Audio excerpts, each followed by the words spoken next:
अगर out of इससे भी रहते हैं, ट्रेन लेट हो गई वगैरह, मैं सब समझता हूँ, लेकिन आप जब पास में हैं तो आपको समय से आना चाहिए था, अब हम आपको अंदर नहीं ले सकते। तो बोले ठीक है, यदि आप नहीं ले सके तो मेरी टीसी बच्चे की दे दीजिए। बोले आप लेके चल जाना, बोले आप मुझे व्हाट्सअप कर देना। वो बोले सुनिए आप कि एक प्रोसेस होती है, आपको आना पड़ेगा और हो सकता है 2-4 बार आना पड़ेगा, एक टाइम पीरियड में आपके बच्चे की टीसी आपको दे दी जाएगी, है ना। और वो प्रिंसिपल बोलते ये हैं आपके जैन समाज के लोग, है ना।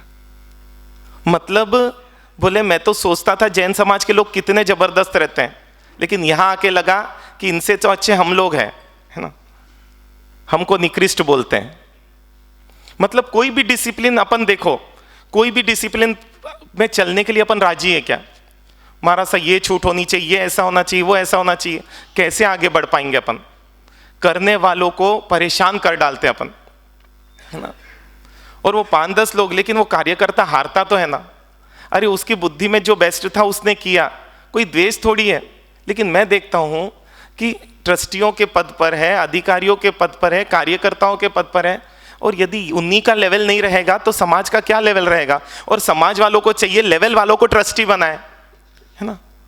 लेकिन अपने को क्या, अपने को तो कोई लेना देना ही नहीं है, इसलिए क्या करो, रिश्तेदारी निभाओ अपन, है ना। अपना रिश्तेदार है तो उसको वोट देना, ये सोच ही नहीं रहे। पूरा समाज पतन की दिशा में जा रहा है। क्या उत्थान हुआ? दिन ब दिन नीचे जाते जा रहा है। सिर्फ किस कारण से? कोई आचार संहिता, कोई नियम पालने राजी नहीं हम। और वहां देख रहे हैं उन आदिवासियों में इतना स्ट्रिक्ट है कि पालना कंपलसरी है। वो बच्चों को पता है, वो मुस्लिमों में पूरे, वो बोले महाराज साहब वहां पर जो फतवा निकल जाता है, वहां शुक्रवार को सबको जाना कंपलसरी है। और अपने यहाँ पर वो ट्रस्टी हाथ जोड़कर भी बोले ना, अरे इतने अपन केयरलेस हैं, है ना, कि है ना आगे वाला सिर्फ बोलता है आप रिप्लाई भेजिए, कल बस निकाली जा रही है चातुर्मास की विनती के लिए, आप कितने लोग आने राजी है? कोई कुछ जवाब देने राजी नहीं। तो आपका भी कुछ फर्ज बनता है कि नहीं?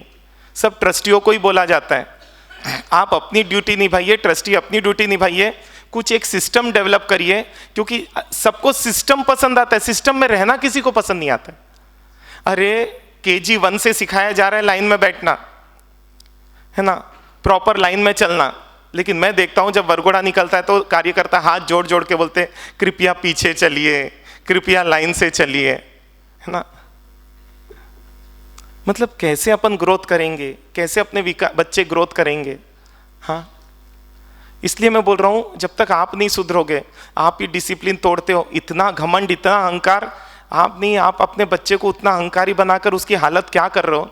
आज बच्चे मैं देख रहा हूं इतने पंगु हो गए और इतने निराश हो गए कि इतने कमजोर है कि सुसाइड कभी भी कर सकते हैं। डॉक्टर DC जैन साहब के बेटे ने बताया था जब उन्होंने वहां पर सर्वे किया बच्चों का, बोले महाराज साहब बच्चों की हालत इतनी खराब है, बॉम्बे में किया था उन्होंने स्कूल में, बोले इतनी खराब है बच्चों की हालत कि पूछो मत, क्योंकि कोई उनका अपना बच्चा ही नहीं है, वो किसी से कोई भी बात शेयर नहीं कर सकता है। और इसलिए मैं बोल रहा हूँ क्या आपके घर की आप कोई आचार संहिता बना सकते हो? क्योंकि आप सोचो ना, एक छोटे से छोटे गेम को भी यदि शांति से खेलना है तो क्या, है ना, कुछ उसके नियम कानून होते हैं, तब वो गेम प्रॉपर खेला जाता है। जिस गेम के नियम कानून नहीं, वहां पे क्या होगा? इसलिए अपने समाज में झगड़े होते हैं, है ना। चाहे जो बिना सोचे बोलना राजी हो जाता है, तहकीकात तो होती ही नहीं है, सीधा आरोप प्रत्यारोप होते हैं। तो आप सोचिए ना, कौन इस मतलब रद्दी समाज में रहना पसंद करेगा, है ना। आप ही बोले जा रहे जैन श्रेष्ठ, और कोई नहीं बोलता है ना, खुश हो जाते हैं सुन सुनकर, है ना। लेकिन सोचिए ना, किस मामले में श्रेष्ठ है अपन, किस मामले में?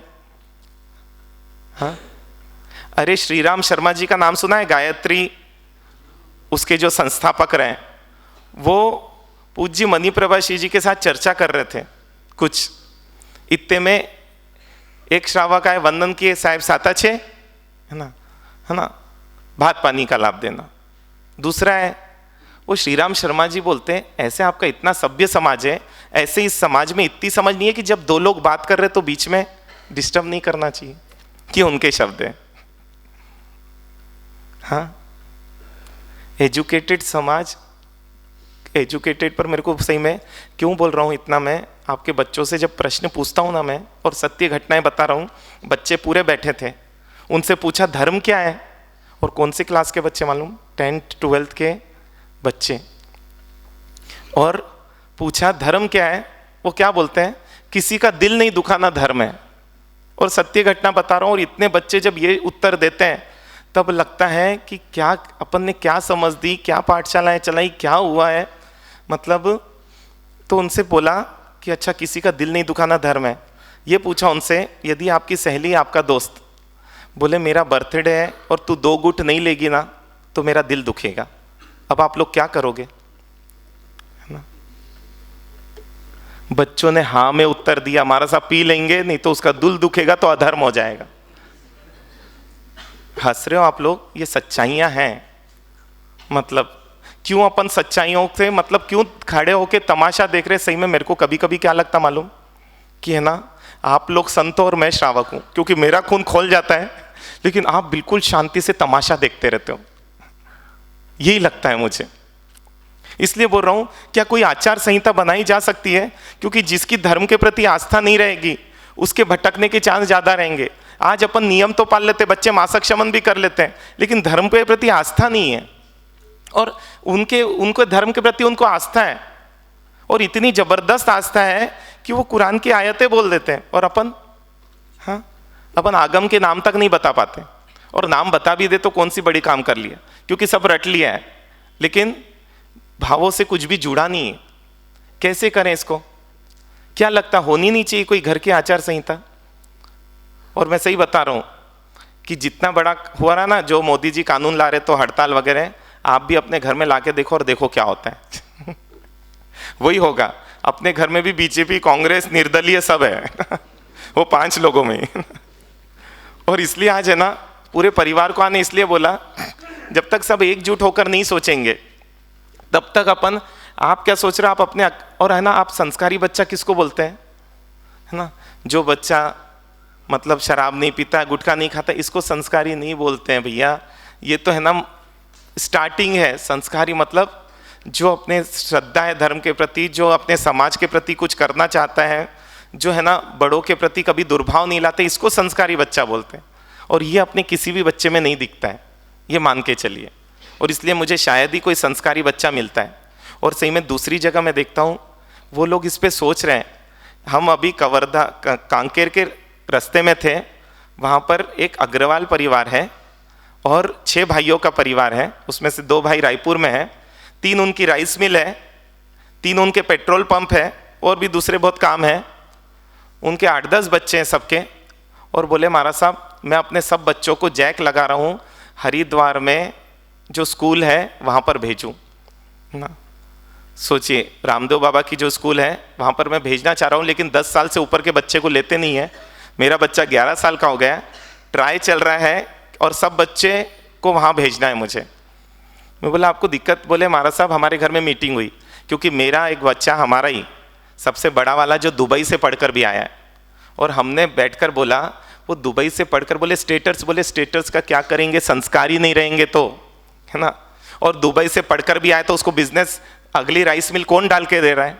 अपन लोग जो कम पढ़े लिखे वाले, उसको तो क्या करना है, सिर्फ बैठकर चलाना है।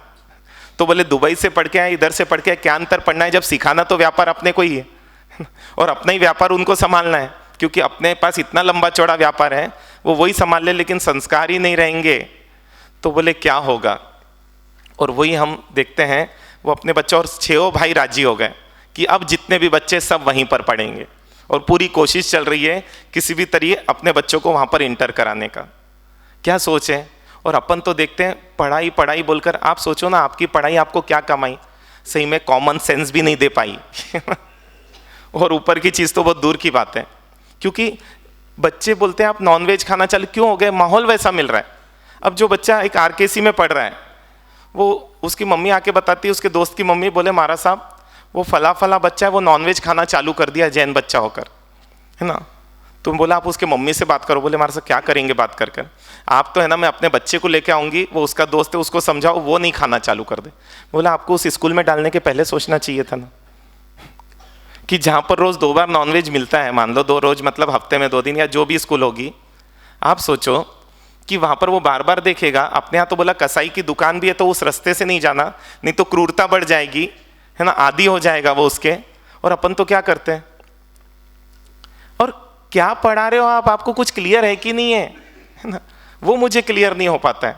और इसलिए मैं बोल रहा हूँ कि आप अपने घर की, अपने समाज की कोई आचार संहिता बना सकते हैं, और बनाने के बाद क्या सपोर्ट कर सकते हैं क्या, क्योंकि अभी कुछ भी बनाओ ना, धज्जियां उड़ाते हैं अपन उसकी। मैं यहीं पर देख लिया हूँ 5 दिन के शिविर में ही, है ना, कि कोऑपरेट करनी राजी नहीं। अरे कार्यकर्ता से गलती हो सकती, लेकिन उसकी अच्छाई देखकर उसको झेल लेना अपन। लेकिन क्या है, छोटी छोटी गलती को जहां मुद्दा बनाया जाएगा वहां पर विकास कैसे हो पाएगा। और इसलिए मैं बोल रहा हूं ना कि हम कुछ नहीं कर पा रहे हैं। इतने संस्कार, आज एक शिविर होता है ना, 20 लाख रुपए खर्चा आया था 2 साल पहले, धमतरी वालों ने खर्च किया 20 लाख रुपया। और उसके बाद मम्मी पापा ने बच्चे से ये भी नहीं पूछा तू क्या सीख कर आया।